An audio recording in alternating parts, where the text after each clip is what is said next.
Bonjour, c'est Florent, on est sur le podcast Pilote ta vie, c'est la séquence 238. On reprend les podcasts, ça y est, c'est la rentrée. Donc effectivement, il n'y a pas eu de podcast cet été, j'ai travaillé sur pas mal de projets. Tu vois, tu as dû voir ça déjà. Si tu as été t'inscrire à la newsletter, donc maintenant tout se passe sur le Drashta School, donc je te mettrai dans tous les cas le lien en dessous du podcast. Et donc il y a une newsletter qui t'informe un peu de ce qu'il y aura chaque semaine. C'est-à-dire que chaque semaine, on aura une thématique avec un podcast qui sortira comme aujourd'hui, tu vois, le mardi. Il y aura un audio spécial, tu vois, plus axé sur le coaching, plus technique, plus axé vraiment sur des outils dans ta vie au quotidien, des réflexions vraiment plus en mode coaching, tu vois, le jeudi sur Telegram. Parce que j'ai développé un nouveau canal Telegram et l'idée, alors pourquoi? C'est parce que du coup, comme ça, je trouve que c'est plus sympa pour interagir. C'est-à-dire que tu peux aller écouter cet audio ou même parler du podcast là d'aujourd'hui sur le canal Telegram et du coup, je peux te répondre facilement depuis mon smartphone et tout. On peut échanger, c'est beaucoup plus facile, je trouve. Alors, je sais qu'il y aura moins de monde, mais l'objectif, c'est ça aussi, c'est que tu vois que ce soit plus axé pour les gens qui veulent vraiment échanger avec moi, qui soient motivés et je mettrai aussi de temps en temps des infos, des promotions spéciales, etc.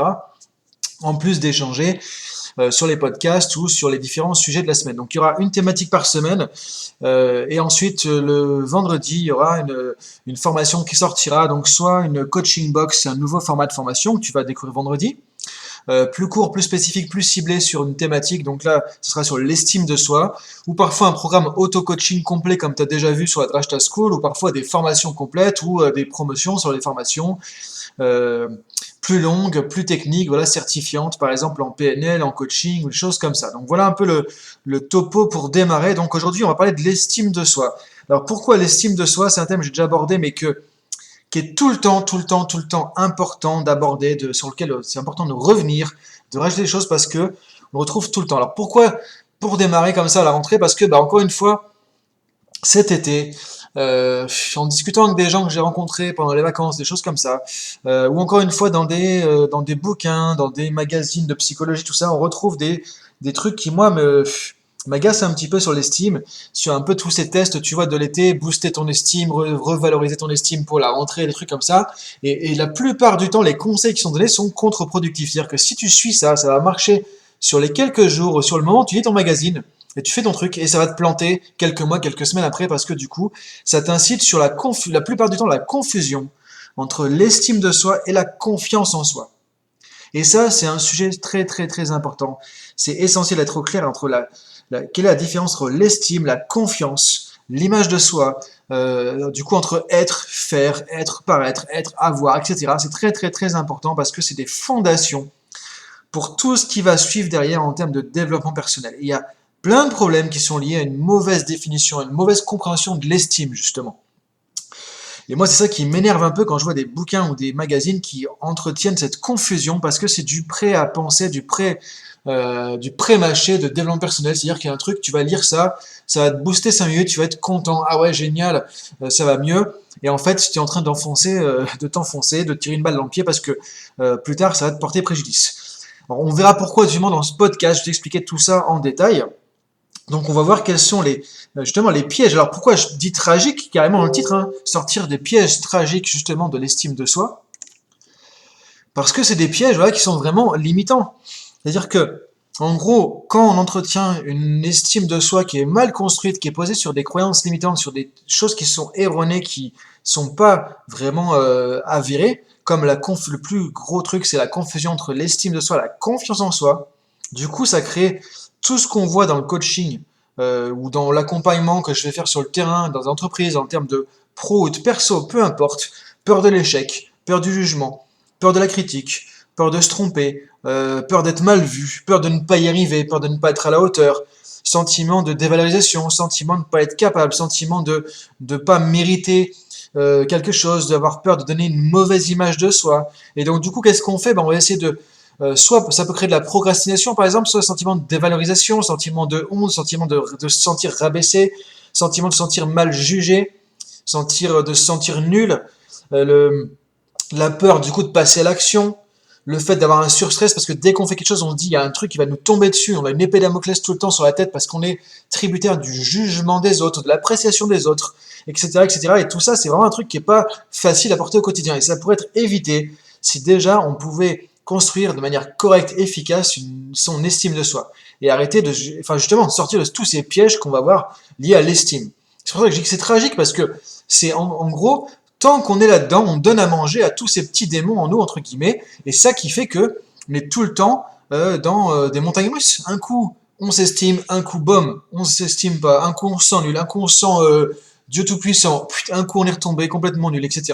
Et ce qu'on peut voir, c'est que souvent, à chaque transition de vie, parce que c'est les transitions de vie qui nous challenge, qui nous sollicitent, un nouveau job, ou la perte d'un job, par exemple, des choses comme ça, peut-être un divorce, une séparation, un accident, des choses comme ça, accident de la vie, des choses qui font qu'on va être challengé, ça va nous ramener à nous-mêmes et ça peut effectivement faire tomber notre château de cartes dans lequel on s'est construit une estime. Par exemple, tu peux t'être construit une estime parce que tu avais un super job et du coup tu te sentais reconnu, valorisé au niveau de ton entreprise, au niveau social, au niveau de ton salaire, au niveau de ton avoir, parce que du coup tu avais beaucoup de possessions, etc. Tu avais de l'argent, tout ça, et là ça s'arrête et là boum, il y a tout ça qui tombe. C'est dommage. Ça ne veut pas dire qu'il ne faut pas avoir tout ça, ça ne veut pas dire que tu n'as pas le droit justement d'être content et fier de tout ça. Mais si tu construis ton estime là-dessus, c'est foutu. Moi, j'ai accompagné des gens qui avaient des très hautes fonctions dans les entreprises et qui se sont retrouvés mis sur le carreau parce que un peu trop âgés à un moment donné, ou parce que du coup il y a une restructuration, ou parce qu'il y a une crise et qu'on enlève du monde dans l'entreprise, et du coup qui se sentent plus rien, qui se sentent minables, qui se sentent complètement nuls, qui se sentent inutiles parce qu'ils ont construit leur estime, leur valeur propre en tant que personne sur cette fonction de job. Voilà, je suis le patron, je suis le boss, et du coup, j'ai le respect, etc. Je suis quelqu'un. Mais on n'est pas quelqu'un parce qu'on a un super job, on n'est pas quelqu'un parce que les autres nous apprécient, on n'est pas quelqu'un parce que les autres nous disent qu'on est bien, on n'est pas quelqu'un parce qu'on est bien jugé, on n'est pas quelqu'un parce qu'on est compétent, on n'est pas quelqu'un pour tout ça, on est quelqu'un tout court. Ça ne veut pas dire que tout ça, c'est pas bien, mais si tu utilises tout ça pour te sentir estimé, valorisé, sans valoir quelque chose, c'est foutu. À un moment donné, ça va tomber. C'est pour ça que dans les transitions de vie, les changements de vie, quand on perd quelque chose, il y a un changement important, et bah du coup, souvent, ça se casse la gueule, tout ça. Parce que c'est basé sur des trucs qui sont pas, euh, comment dire, intrinsèques, qui sont conditionnés. Et tant que tu conditionnes ton estime par l'extérieur, par les autres, par les situations, tant que ça dépend de quelque chose, et de quelque chose qui est extérieur à toi, à un moment donné, ça va se casser la gueule. C'est sûr. Donc c'est ça qui est tragique, parce que du coup, on y passe tous. Alors effectivement, ça ne veut pas dire qu'on doit être content quand on perd son job, quand on divorce, des choses comme ça. C'est pas ça que je dis. Mais tu peux le vivre comme des événements de la vie, sans te remettre toi en question complètement et te sentir tellement nul, tellement dévalorisé. Des gens qui partent en dépression à cause de ça pendant des années parce que ils se sentent minables. Et moi, je trouve ça, moi, ça me fait mal au cœur. Je trouve ça tragique. C'est pour ça que je dis que c'est tragique. Je trouve ça vraiment dommage. Et tout ça, c'est des foutues croyances limitantes. Encore une fois, c'est comment tu construis dans ta carte du monde, dans ta vision du monde, ce que est ton estime. C'est pour ça, en même temps, la bonne nouvelle, c'est que tu peux le changer. T'es pas piégé à vie pour tout ça. Et donc voilà, les pièges principaux, premièrement, c'est de croire on a un truc à gagner pour s'estimer, que tu dois prouver un truc, que tu dois gagner quelque chose, que tu dois être le premier, le meilleur, que tu dois être bon, que tu dois être compétent, que tu dois avoir un bon job, voilà, où tu dois avoir de l'argent, que tu dois être beau, que tu dois être dans les standards de la société d'aujourd'hui, que tu dois être, je sais pas, moi, tu vois, sportif, etc. Ça, c'est ce que tu appelles du bullshit, il n'y a pas d'autre mot pour ça. C'est n'importe quoi. Donc croire que tu dois gagner ton estime comme ça, c'est un piège tragique. Et je le vois de plus en plus dans les générations d'aujourd'hui. Les jeunes, là, c'est dramatique parce que ils vont s'estimer parce qu'ils ont des likes sur leur Facebook, parce qu'ils ont un Insta où il y a des gens qui ont liké, qui ont mis des trucs, etc. Ils ont tant de followers et tout. Et pourquoi pas? Pourquoi pas? Tu peux être content de tout ça, mais si tu deviens quelqu'un parce qu'il y a tout ça, tu conditionnes ton être, ta valeur en tant que personne, parce que l'estime de soi, c'est ta valeur en tant que personne, c'est le jugement de valeur que tu as par rapport à toi, c'est qu'est-ce que je vois en tant que personne, c'est la réponse à ça, l'estime de soi. Et c'est pour ça que c'est lié à des systèmes de croyances, donc tu peux envoyer à la poubelle tous tes schémas comme ça, qui vont te plomber, ou qui t'ont déjà plombé, et mettre un schéma qui va être nouveau, qui va être authentique, qui va être basé sur simplement le fait que voilà, t'es une personne, t'as le droit au respect, t'as le droit de t'estimer, t'as rien à prouver pour ça. Donc le premier piège à enlever, dans lequel il faut sortir à tout prix, c'est de croire que tu dois gagner quelque chose pour t'estimer, que tu dois gagner le respect des autres ou l'approbation des autres, etc. Si tu es là-dedans, tu vas pas supporter le jugement, la critique, l'échec, être mal vu par des gens, pas compris, pas reconnu, etc. Et c'est foutu. Il y a tellement de gens qui se font une vie pourrie à cause de ça. Il y a tellement de gens qui vivent un enfer sur Terre à cause de ça. Je me dis, mais c'est dommage. T'as pas besoin de vivre un truc comme ça. Donc la première chose, c'est de se dire que voilà, tu dois gagner ton estime. Non, tu as ton estime. Tu es un être humain. Et un être humain, voilà, a une certaine dignité de nature quelque part, c'est quelque chose d'inconditionnel. Tu as le droit de te dire, voilà, je suis un humain, je mérite ma dignité, je mérite le respect, j'ai une valeur, j'ai une grande valeur en tant qu'être humain. Comme chaque personne a une valeur intrinsèque. Parce qu'on est humain, parce que c'est la vie. Tout simplement. Et quand tu te dis, j'ai le droit de me dire ça, j'ai le droit de ressentir ça, j'ai rien à prouver pour exister, j'ai rien à gagner pour m'estimer, et que tu te dis ça à l'intérieur de toi, et que tu laisses le reste à l'extérieur, que tu déconnectes ton être profond de ce que les autres vont te donner comme retour, de ce que tu vas gagner, de ce que tu vas faire, etc., que tu distingues entre être et faire, entre être et avoir, là déjà il y a un grand pas qui va se faire. Tu vas t'affranchir de plein de choses. Et non pas tu vas devenir complètement inactif parce que du coup ça va pas te motiver. Non, tu vas avoir une vraie motivation pour avancer, mais tu vas pas faire les choses pour gagner parce que tu as besoin de te prouver que tu es le meilleur, tu as besoin de te prouver que tu es bon tout simplement. Non, tu vas faire les choses parce que tu as envie de les faire. Tu as envie de les faire bien, mais sans forcément rechercher la reconnaissance des autres à travers. Et tu seras encore meilleur parce que tu n'auras pas ce poids sur le dos à chaque fois. Donc premier piège, croire que tu dois gagner quelque chose pour t'estimer. Deuxième piège, croire que l'estime va être basée sur la réussite, que tu dois justement être compétent, être bon, avoir un job ou avoir une super voiture ou avoir une grande maison, etc. C'était tellement des clichés que je dis, mais on vit tellement dans ce monde. On dit, mais des fois c'est hallucinant parce que il a une grosse maison, trois voitures, des grosses voitures, des trucs comme ça, des beaux costumes et tout. On a l'impression que les gens sont mieux, sont quelqu'un de plus important, quoi. Et on dit d'ailleurs souvent, ah mais lui c'est quelqu'un d'important, il est ceci, il est cela. C'est quand même hallucinant de dire ça. Un être humain n'est pas plus important qu'un autre parce que il a un job de plus, parce qu'il a 5 ans d'études en plus, parce il connaît des gens qui sont reconnus ou je sais pas quoi. Non, c'est pas pour ça qu'on est un meilleur être humain. Et parfois, c'est même pas du tout le cas en termes de valeur humaine. Donc c'est important de se déconnecter de tout ça. Tu peux avoir tout ça, évidemment. C'est du matériel, c'est de la réussite sociale dans le monde occidental, où effectivement, on veut un job, on veut montrer qu'on a réussi quelque chose, on veut créer quelque chose, on a envie de gagner de l'argent pour pouvoir vivre, parce que la vie coûte cher aujourd'hui. Effectivement, on a besoin de ça pour le côté matériel, parce qu'on ne peut pas non plus vivre juste d'amour et d'eau fraîche, effectivement. Mais si ça devient ton but de la vie, c'est là que ça devient malsain au niveau psychologique. Si c'est juste, ça fait partie de la vie, mais que ton but de la vie, il est dans t'accomplir, t'épanouir, et que tu reconnais que tu as une valeur intrinsèque en toi, que tu n'as rien à prouver aux autres, que tu n'as pas à être le plus grand, le plus fort, le plus riche, le plus machin, là, du coup, tu vas être beaucoup mieux au quotidien. Un autre piège qui va être, c'est de croire effectivement que pareil, tu dois t'estimer parce que tu as des talents, parce que tu as des super compétences, parce que tu as des super qualités, parce que tu as un grand CV, parce que, etc., etc. Et tant que tu mets je m'estime parce que, avec des raisons derrière qui sont basées sur des choses matérielles, qui sont basées sur des choses que tu dois développer au cours du temps, c'est foutu. Que tout ça, ça va pas rester. Donc, tant que ton estime sera conditionnée par quelque chose qui est externe et qui est impermanent, ça marche pas. La seule chose qui va être permanente, qui va être inconditionnelle, c'est de t'estimer parce que tu es un être humain, tout simplement. Ça paraît bête ce que je dis, hein, mais ça vient de la psychologie humaniste de Maslow, de personnes comme ça, Rogers, qui considèrent que l'être humain, voilà, ou on voit dans la philosophie du yoga aussi, par exemple, le Vedanta, tout ce qui est plus indien, hindou, etc. Voilà, l'être humain a une certaine valeur intrinsèque. Point, point barre. Le reste, c'est du plus, c'est des rôles, c'est des fonctions, c'est du jeu quelque part.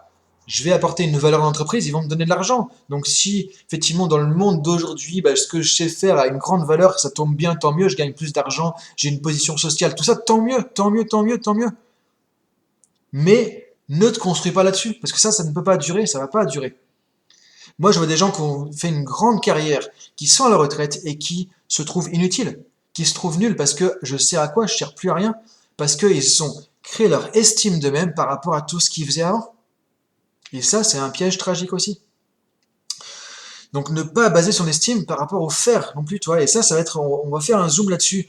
Sur le canal Telegram, jeudi, je sortirai justement un autre audio, plus axé justement coaching pratico-pratique aussi, sur la différence entre être et faire, entre l'estime et la confiance en soi, entre être et paraître, entre l'estime et l'image de soi, etc., etc., entre être et avoir. Parce que tout ça, c'est lié, et tant que tu tombes dans tous ces pièges, t'es foutu. Et quand tu prends un magazine que tu lis, moi c'est ça qui me met hors de moi, pour te booster au niveau de l'estime, rappelle-toi des réussites que tu as fait dans le passé. Bah, ça marche pas. Ça marche sur le coup, tu te dis, ah ouais, c'est vrai, j'ai réussi ça. Ok, donc là, tu renforces le fait que tu dois réussir un truc pour avoir le droit de t'estimer. Mais c'est un scandale, quoi. C'est un scandale. Parce que ça te fait du bien sur le coup, mais déjà, si tu trouves pas de réussite qui vaille le coup à tes yeux, comment tu fais? Bah, tu te sens trop nul et tu dis, bah, moi, je peux pas m'estimer parce que je suis vraiment un gros naze, quoi. Parce que j'ai même pas de réussite qui vaut le coup pour m'estimer. Et donc là, ça te plombe encore plus. Et quand tu trouveras plus de réussite comme ça qui marchera, ou quand tu te souviendras plus de choses dans lesquelles tu as réussi, ou si demain tu utilises ce schéma et que là tu te plantes sur un truc, bah tu vas faire comment pour t'estimer? Donc pour moi, je trouve que c'est encore pire de faire ça. Et c'est un scandale de trouver ça dans des magazines, soi-disant de psychologie, ou dans des bouquins, des trucs comme ça. Parce que, alors c'est de la poudre aux yeux, ça marche sur le coup, les gens sont contents. Ah super, je m'estime parce que oui, je réussis, je pense à mes réussites, à mes projets, je pense que je suis fort, je suis compétent, je pense que j'ai des études, tout ça, je repense à tout ça, mais tout ça, ça marchera pas sur la durée. Donc si tu veux t'estimer toute ta vie de manière authentique, de manière inconditionnelle, de manière éthique, de manière naturelle, sans avoir à jouer des rôles, sans avoir à mettre des masques, parce que du coup, tu es dans ces trucs-là, si tu es dans la confusion entre être, faire, être et avoir, etc., bah, c'est de te dire, voilà, je suis une personne, je peux m'estimer de manière inconditionnelle, et le reste, c'est du plus, c'est du bonus, mais ça me définit pas. Donc c'est ça qui est important de comprendre, je trouve, au niveau de l'estime de soi, pour pas que tu continues à tomber là-dedans.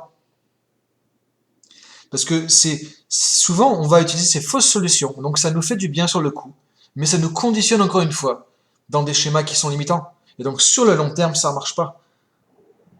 Sur le long terme, ça fait qu'on a encore plus de mal avec l'échec, encore plus de mal avec la critique. Parce que là, on vient de renforcer je réussis égale je m'estime, et donc quand il y a je réussis pas qui se présente dans ma vie, là je prends une claque encore plus grande. Donc j'espère que tu vois, que tu comprends cette logique, tu comprends ce truc-là qui est vraiment embêtant, qui est vraiment problématique. Et c'est pour ça que les gens qui sont vraiment dans ce schéma, ils ont une chape de plomb au-dessus de la tête tout le temps. Et je vois que c'est du stress pas possible. Donc là, c'est même pas la gestion du stress qu'il faut faire, c'est comment on reconstruit une estime de soi qui va être construite sur des choses, entre guillemets, correctes. Donc ce que tu peux te dire par rapport à tout ça, effectivement, c'est que t'as rien à prouver pour vivre, t'as rien à prouver pour exister, t'as rien à prouver pour t'estimer, t'as rien à prouver pour exister, t'as rien à prouver pour avoir ta valeur en tant que personne. Et si tu réussis, si tu es compétent, si tu développes des choses qui marchent, si les autres te donnent un feedback positif, tout ça, bah, tant mieux, prends-le comme du plus, prends-le comme des choses qui sont très bien. Mais dis-toi que ça ne dure pas forcément, que la seule chose qui ne change pas, c'est le changement. C'est le Bouddha qui dit ça, le monde, c'est l'impermanence. L'impermanence de toute chose. Donc c'est important de se rappeler ça, et comme ça tu pourras aller dans la vie, avancer, cheminer, et traverser les transitions de vie, les coups durs, les trucs qui vont te tomber sur la tête, de manière beaucoup plus solide, beaucoup plus robuste, parce que tu vas pas mettre ton estime dans tout ça.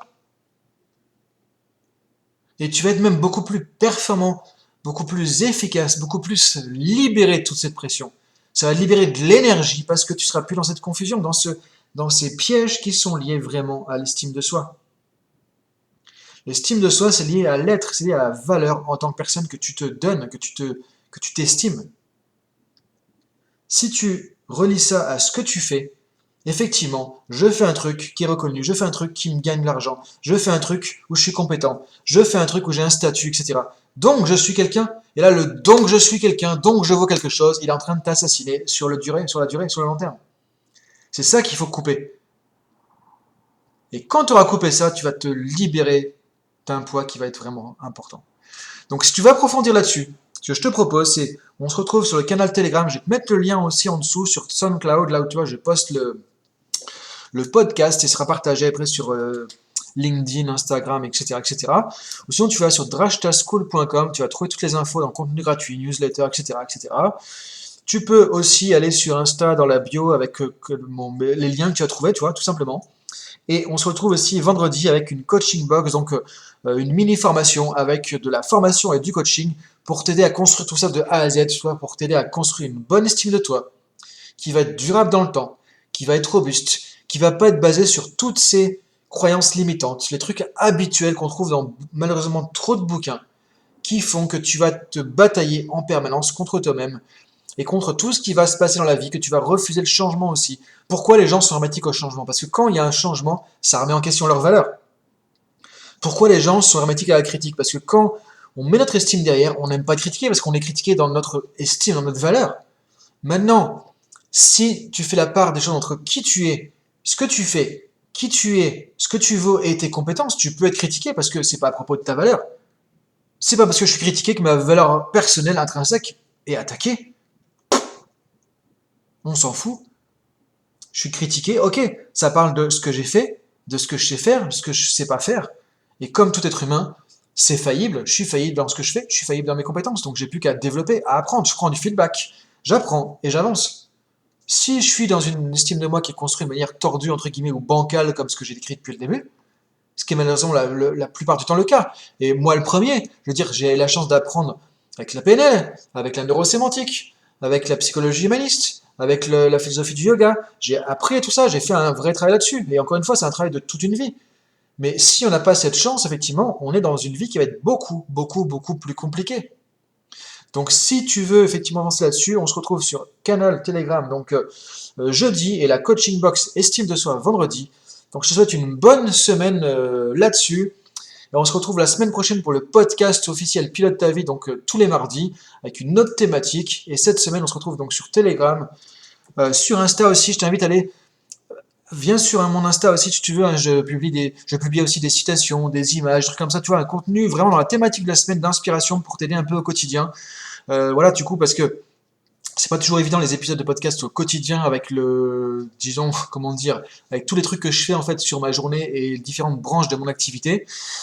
Du coup, pour avoir du contenu quotidien, tu peux aller sur Insta, il y aura tous les jours un petit peu, tu vois, une story, des citations, des images. Là, il y a le podcast, il y aura aussi l'audio, Telegram, donc le lien pour y aller, la formation qui sort cette semaine, etc. Donc il y aura toujours quelque chose, donc je t'invite vraiment à aller sur Instagram si tu veux me suivre au quotidien et sur Telegram si tu veux me parler plus facilement sur le canal Telegram. Donc bonne journée à toi, merci de ton écoute, merci de revenir si du coup tu rebranches après l'été, effectivement je sais, j'ai coupé pas mal de temps, mais il y avait beaucoup de choses. Tu vois, par exemple, j'ai lancé une toute nouvelle formation au coaching de vie. C'était un gros travail que j'ai fait pendant ces derniers mois. Il y a aussi d'autres choses qui sont dans les tuyaux. Donc voilà, je te remercie de m'écouter en tout cas. Je te souhaite une bonne journée. Je te dis à très bientôt sur Pilote ta vie.